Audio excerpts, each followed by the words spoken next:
Hey guys, Dave from Nerdarchy, for nerds by nerds. Hang out with this nerd. Nerdarchy Ted. The question is, are you letting mechanics bog down your world building?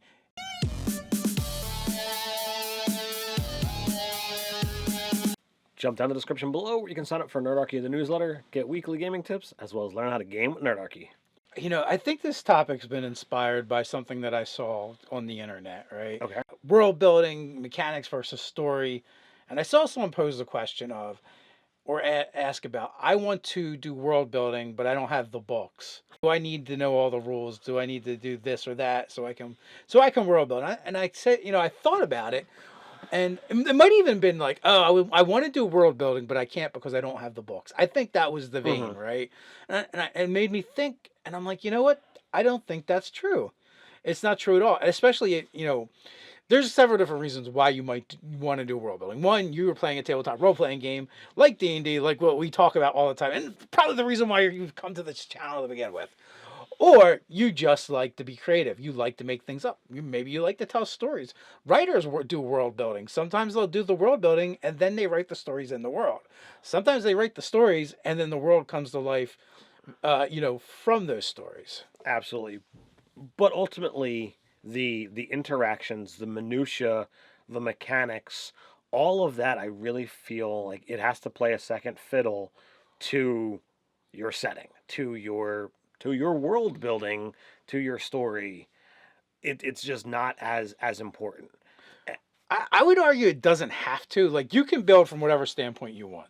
You can build from the lore and the story, or you can look at the mechanics of how you want things to work in your world and build the story to fit those. You can do it either way, is all I'm saying.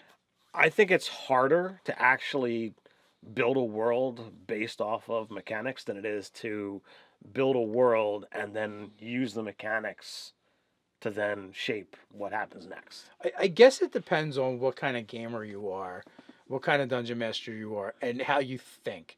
Some people think in the terms of rules and mechanics. That is, yeah. And then they're going to kind of like, they're going to start to add the skin of the world to them, where someone else might think of more of, events that have happened. So you more of the story based, and how they want things that interact with the world, socially and story wise. So you might start from that position. You can start from either, but from the idea that you want to. You have not fully vested yourself in a role playing game, yet you want to build the world that you might play a role playing game in. I don't think you need anything but your imagination. I would 100% concur with you.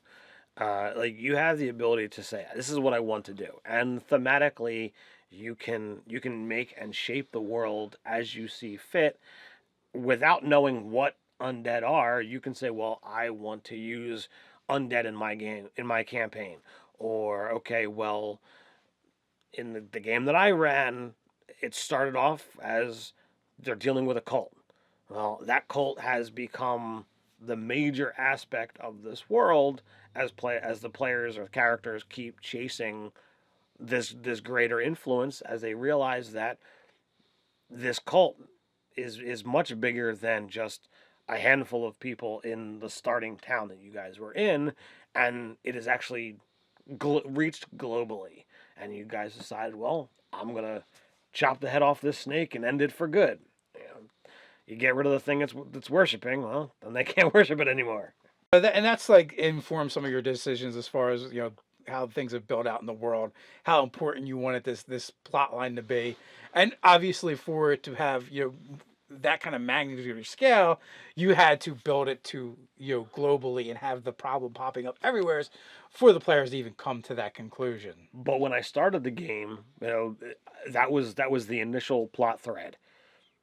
Wasn't thought of at that point in time that that's where the campaign was going.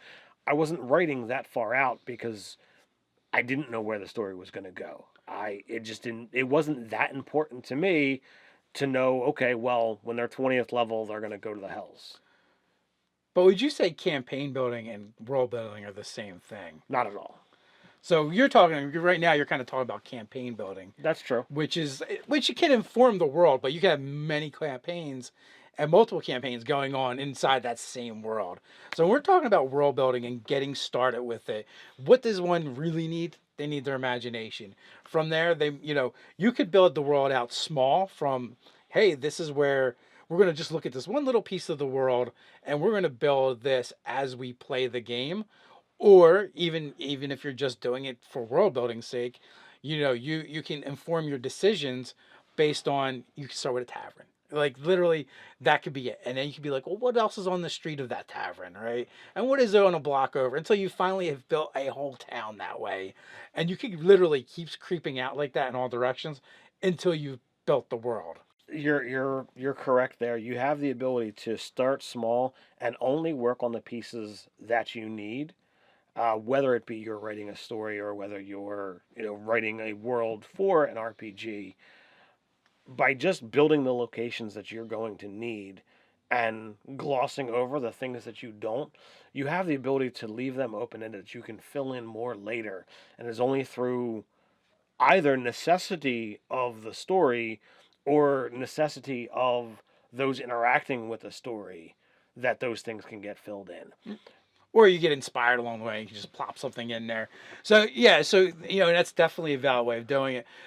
Another way would be coming up with an overarching theme, like you're like, I want to build a world, and I want it to be ravaged by magic and a desert, right? Well, it's essentially just describe Dark Sun.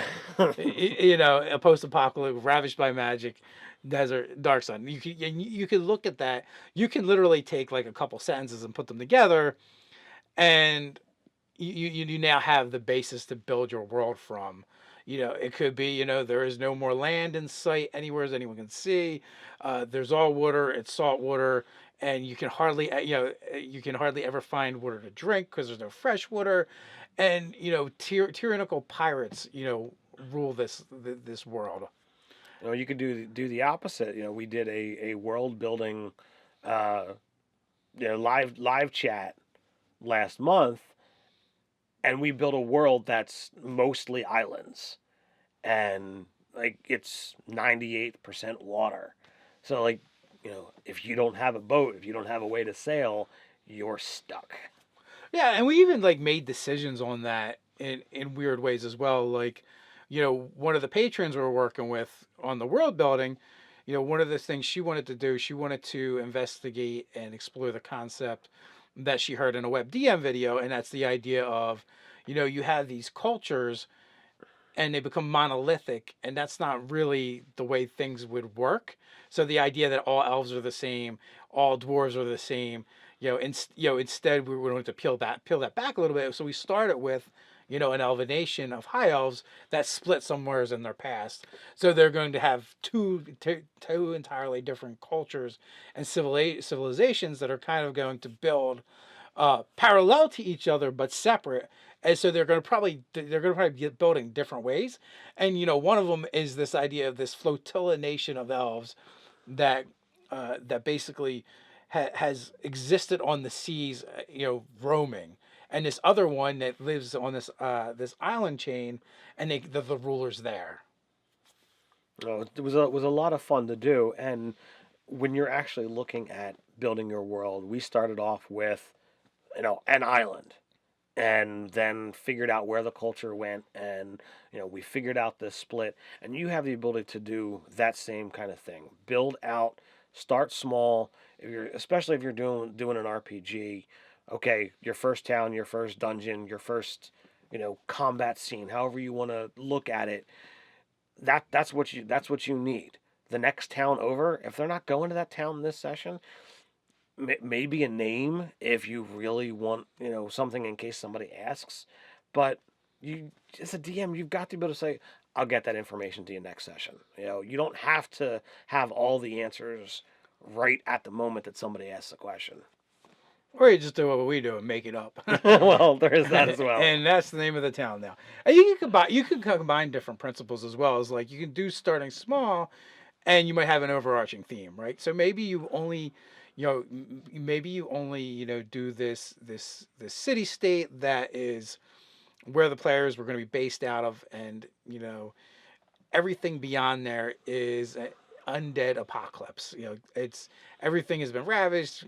Negative energy, necrotic energy permeates everywhere. As this is one of the final bastions of civilization, And right there, you created a theme, and you kind of started small with just the one location you're gonna need, and you might build out your world from there. Other GMs, they might want to like build the whole entire world and populate it, and then be like, all right, this is where we're gonna play. And there's nothing wrong with that approach either. They both work. And the one you can build up from the mechanical things you like in a game, and then build out from there. Or you can just come up with the story elements, and then you can insert the mechanics. They're going to work for the story that you already built, and maybe even you customize some of those mechanics to be tailored to that story and the specific world you've built. So the question is, how are you building your world? You looking at mechanics first, or are you looking at story first? Continue the conversation down below. While you're down there, don't forget to like, share, and subscribe. You can always tweet at us at Nerdarchy on Twitter. So until next time, Stay stay nerdy. nerdy.